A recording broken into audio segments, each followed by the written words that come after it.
Zapata txuri paperez, eudidenian paperez, nagusi jauna, esan bizaigu, hasiko gera gero bez.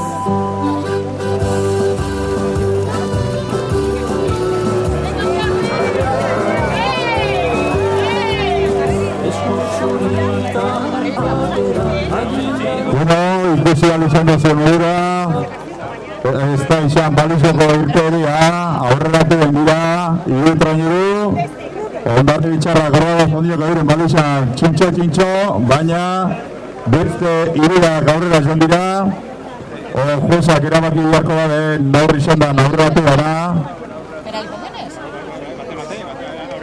Como habéis podido ver, la salida no ha sido válida, se han adelantado las traineras de la calle 2, calle 3 y calle 4, es decir, Bermeo, Kaiku y Orio.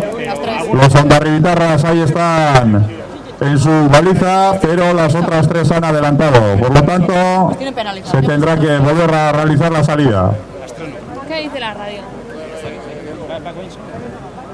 Juezen erabakian arabera, hiru traineruak irten dira aurretizagaz, beraz, bigarren kaletik Bermiok, hirugarren kaletik Kaikuk, eta laugarren kaletik Horizok, 3 segunduko penalizazio edukiko dago estropadea hasi aurretik.